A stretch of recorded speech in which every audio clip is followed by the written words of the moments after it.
Hey, what's up guys, my name is Storm, and welcome to the 50th tutorial. Something some people will celebrate, aka me, and some people won't celebrate because, well, it's not really worth celebrating.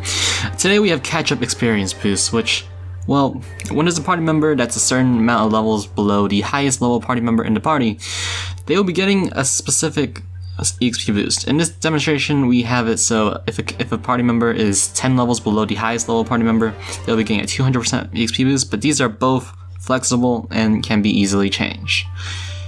With that out of the way, this will be a short tutorial by the way, and pardon any coughs because I still occasionally cough. I just wanted to record this early, I guess. But anyways, let's get into it. In this first segment, we'll be talking about the plugins variable as well as the states because we can actually knock them all out very easily. Going to our plugins here, which technically there are no plugins, however I will be explaining the ones I'll be using for this tutorial for display purposes, and that'll be buff and state score, which will be showcasing to the player how much EXP they'll be getting, or if someone does have the EXP boost. And then we also have Victory Aftermath, so I can display how much EXP each character gets, because that's actually important. These characters will not receive the same amount of EXP. I'm not sure if that's displayable easily without any plugins. I'm not even sure if it does that, because someone could have an EXP boost, right? I'm not sure how it works without any other plugins. Regardless, going on to our variables, we have quite a few. Let's go into this common event here. Controlling our variables, going straight here. We have highest level, which we'll be using to check who the highest, or what the highest level in the current party is. We also have comparison level, which we'll be using for multiple things, and technically is basically a placeholder variable. I called it comparison level, just so I could give it a name, but I use it for more than one purpose, so I'll be explaining that later. Besides that, the final thing to go over here is the states, which isn't too special. We have our EXP boost state here, which gives 200% EXP. Now, we don't want this to have the removal condition of remove at battle end, because, as it may turn out,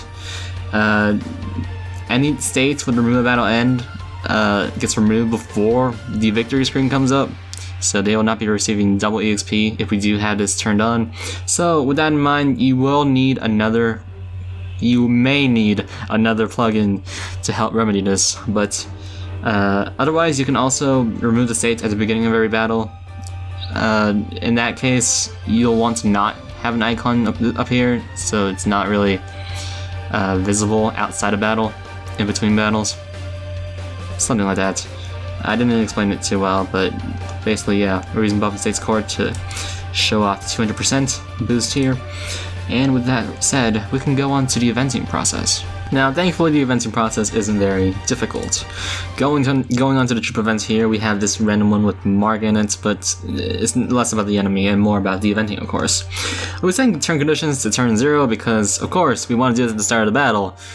Otherwise, things, well, I guess start of battle is a given at this point. We want it to occur within the span of the battle. I don't know how to... the interval in which the event comes. We want to set this to battle, basically. We want to span to battle. Alright, first of all, we're going to set the variable for highest level to 0. That is so we can not have the highest level checked just yet, because we want to reset that. And we want to do that every single battle. So, again, we're resetting that. Then we'll be checking each party member's level, but only the ones that you want to check. This is important because, you know, there may become a situation where you have a level 99 party member when you only have, like, say, level 10s. You do not want to check that level 99 party member because then everyone else will be getting an EXP boost regardless, which shouldn't really make sense. You could do that, but yeah, that's up to you. So we'll be checking it using this conditional branch here. And so we'll be checking each party member individually to see if they're in the party. In this case, we're only checking if Runefire, Harold, Therese, Marshall, Lucius are in the party. So we're using conditional branch if Runefire is in the party. But we're controlling the variable for comparison level to equal the level of Runefire using game data, actor, Runefire, level. It's a bit of work. Now, if the comparison level is greater than the highest level, since this is the first conditional branch, of course it is a given that the comparison level is greater than the highest level. So, for example, if Runefire's level is 10, it will be greater than 0, which currently is what it's reset to. Then, yeah, we're going to be setting highest level to equal to the comparison level, so 10. If Herald is in the party, we're gonna, well, basically do the same thing, but with Herald instead. I didn't change everything here, but you do want to change it so it fits. I actually didn't notice that I didn't change everything, but you do want to adjust it so the actor and the levels are adjusted as needed. So we do want to check Therese's level and not Herald's, you know. These I don't need to worry about because they're not in the demonstration. After all that said and done, like I said, I don't really need to explain the beginning part any further. I'm pretty sure. We're gonna be checking each party member to see if their level is 10 levels below the highest level amongst the party members, and if it is, we'll be granted the EXP boost instead.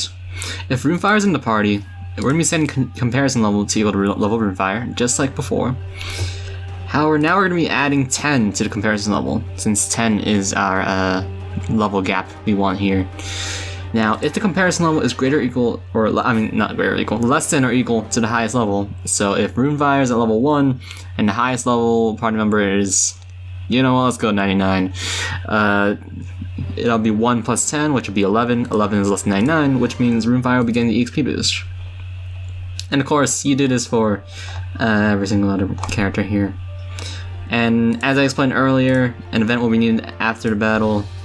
Well, either an event or a plugin will be needed to ensure the state is removed, or you put some events in the beginning and remove the state there, because again, you do not want the XP boost all the time. I mean, you might want the XP boost all the time, but functionally you do not want the EXP boost all the time. Regardless, that's all I have to say here. Not really much else I have to say. Comparison level, highest level, things like that. We can go into the demonstration here. In retrospect, I probably should have mentioned the levels earlier because that is kind of the point of this tutorial, and also the demonstration is basically obsolete. Basically, what you see here is 3 characters, obviously, and 2 of them have the XP boost. That is because Runefire is level 99, Herald's level 11, and Therese is level 1. While Therese does have the level of the 3, and also is 10 levels below Herald, that is not really the point because Runefire is level 99. Which, again, is kind of the point of you shouldn't add your checks to the level 99 character. I don't know what I was trying to show with this, but these are default stats, so you can calculate that it is probably level 99. I'm pretty sure it's default stats. If it's not, then that sentence doesn't make sense. Anyways, yes, this demonstration is obsolete, but basically, the back 2 have EXP boosts. Oh wait, I do have something I can show. Right, we can show the EXP boost. It's not obsolete after all. Yeah, so the music's kind of loud. I will probably mute it when I get to editing. But the 2 do get 10 EXP, and Runefire only gets 5. So that said, I believe this is a success. Of course, you gotta do some finagling around to remove the states, of course. But regardless, let's go to the outro. Hey yo, welcome to the outro. Yeah, I don't really have much else to say about that one, but here we are. The tutorial's over. Thank you all so much for watching. Well, basically, catch-up EXP wasn't going to be the focus of the tutorial. It was actually going to be League of Legends legendary items, but 1, that'd be tiring 3 times in a row. 2, well, that wouldn't really be a fitting number 50. Though, to be fair, you could argue that this also isn't a fitting tutorial 50, but, you know, it's whatever. Anyways, next up, I think I'm going to be reviewing and looking back on the 50 tutorials prior, because I want to do that, and I plan to do that when 50 tutorials hit. Not 100, probably every 50 if I ever, you know, of course, get to 100. But at this point, I do want to reflect on previous tutorials in a special video. So look out for that. That'll be coming before next tutorial. And I do have an idea for next tutorial. It's gonna be short though.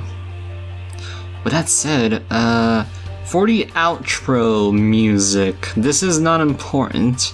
However, I do want to use the one I used from the Let's Make It because I don't know how many other chances I'll be able to get to use it. Because at some point the song's gonna be copyrighted. Although, to be fair, I don't think people are gonna like it.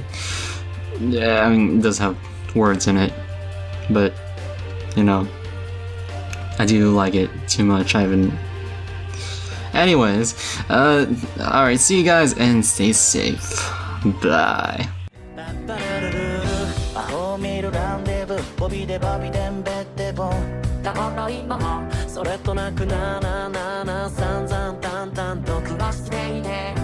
干からびた脳みそふざけた街の中でそうわからなくて今フラフラの脳みそダメになってそっと捨てるははははは明日ってなん